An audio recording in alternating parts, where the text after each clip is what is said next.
The fourth law of encounter is the law of reverence, the law of the fear of the Lord. When God sees a man that reverences him, God wants to visit that man. He said the secret of the Lord, Psalm 25 verse 14, is with them that fear him. He will show them his covenants. Every time God begins to reveal things to a man, it's his heart posture. There are many people that think because of this and that, they are the ones who qualify to receive from God. That's why they never see God. They never receive from God. Because when God wants to visit a man, he checks his heart. He doesn't check his competence primarily. His competence is necessary for service, but his heart is what attracts God. When you want to know God, you must come to a place of brokenness.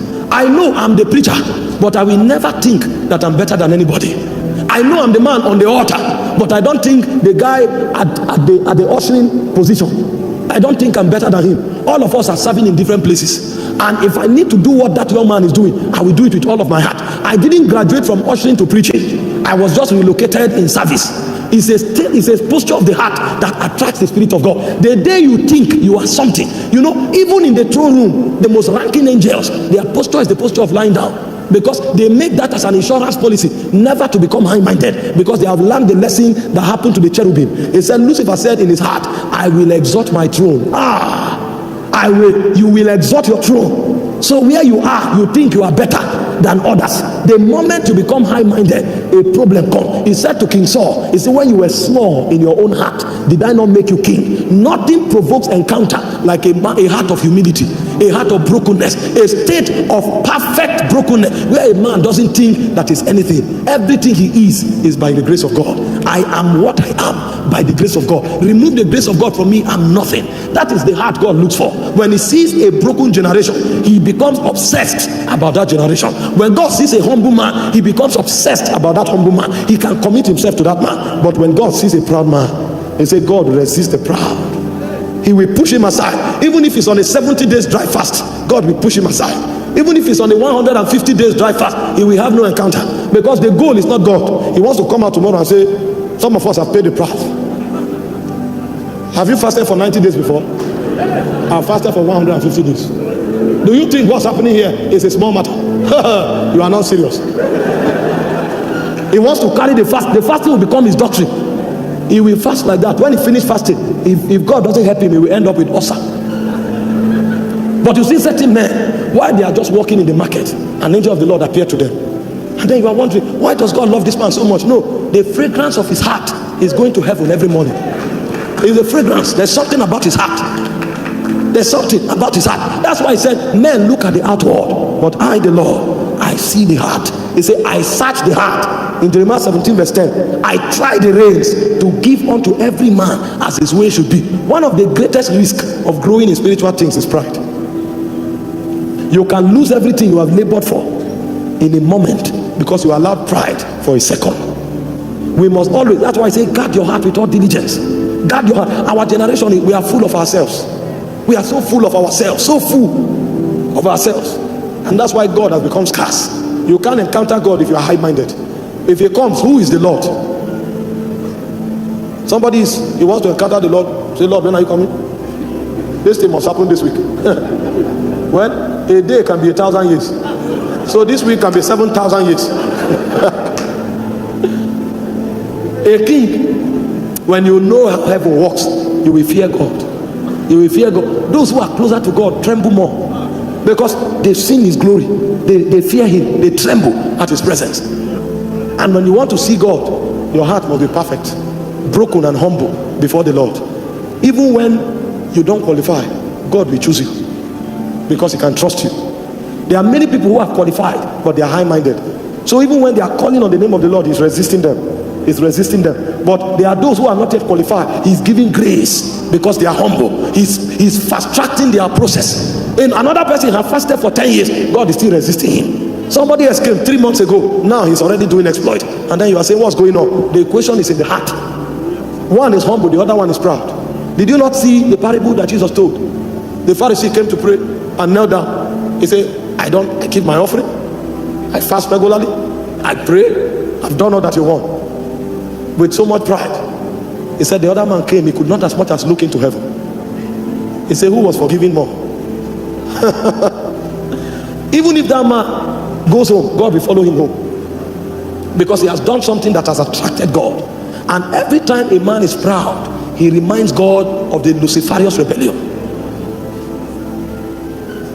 You want to walk in encounters, your heart must be down, must be humble. You want to encounter the Lord, you must learn how to quickly obey God's voice. If you can obey God, then you can be rest assured that God is with you. He said to them to go out and preach the word to all nations. And in Mark 16:20, he said they went. The commandment was what? Go into all nations. And he said what? They went. And he said the Lord was with them. He was walking with them. The God that is with will always be with the one that obeys. If you want God to abide with you, if you want to always encounter God, then you must obey every instruction he gives you. Sometimes it looks very simple, very simple, very simple. But we are looking for the complex things. We are finding out what is the mystery of ascending in the spirit. How do I migrate from earth to Zion? And then you say it's by chanting for 10 hours. And then you go and chant. When you finish chanting for 10 hours, as you are coming out, they say, give that old woman the money you have in your pocket. You put your earpiece and increase the volume. That's where you have chanted, but the key to ascension, you have thrown it away. Sometimes you just, as you come out from that place, that person that you are keeping malice with, they say, go to the person's house now and say you are sorry. You now say, wait, I know who I am. I was not wrong. She was at fault. I've tried many times. She doesn't want to. So I know I don't have time for such nonsense. What you call nonsense is the doorway to heaven. Go there and say you are sorry. He didn't ask who is right or who is wrong. The only thing that came was a commandment. Meanwhile, you have quoted 40 scriptures when you were praying, and you were quoting it non-stop. Now that you have finished quoting, the oracle has uttered his voice, and then you disobey the one you didn't quote. You can't see him. That's why spiritual things sometimes dribble many people. They've cramped on things and they are doing it meticulously, but they violate the movements of the spirit, and they don't know why things never work. Things never work. God sent you to Abuja, you choose Lagos, because the last time you checked, all your friends are in Lagos. If you go to Lagos, you don't need an auditorium. If you go to Lagos, there are people already on ground. There are men on ground. God is not working with the men on ground. He said your sons and your daughters will come from afar. Strangers will stand to build your walls. I'm not looking at the men on ground. I have my own men for this assignment. And we don't know why things don't work. So the law of obedience is one of the most potent law of encounters. I'm showing you why you see some people pray, they have encounters. Others never prayed, yet they have encounters we've not had. And then you are wondering why. Some of them is because of their heart posture. Somebody is praying, but his heart posture is wrong. He never encounters God. Another person is not even praying yet. God is the one encountering him and telling him, begin to pray now. Begin to pray. And God will come 3 times and he's not yet ready. But his heart will keep attracting God. Another man has lived on prayer until his name is not Prayo. But he has still not encountered God. And he's wondering. Now, maybe it's 10 years later that he's finally broken and God encounters him. He now goes out. He will not know that it took 10 years because he was hardened. He will now come and say, before you encounter God, you have to pray in tongues for 7 years. No. You don't pray in tongues for 7 years or for 10 years to encounter God. Because there are children who are encountering God today. Children who don't know, who don't speak in tongues. There's a law of prayer, but there's also a law of humility, a law of brokenness. There's a law of obedience. You need to know all of this. You know the Bible says, cast thy bread upon the waters. You will find them after many days. Give a portion to 7. Give a portion to 8. Sometimes you need to understand the spectrum of reality so that you will know how to deploy all of them, because you don't know the one that produces results. I know you have grace in praying, but you are praying, things are not happening. Could it be that you are high-minded? Could it be that you are high-minded? That your prayer seems not to be working? Could it be your heart? Every time you are lofty in your thinking, could it be your heart that is stopping you? Okay, you are humble. Could it be your disobedience?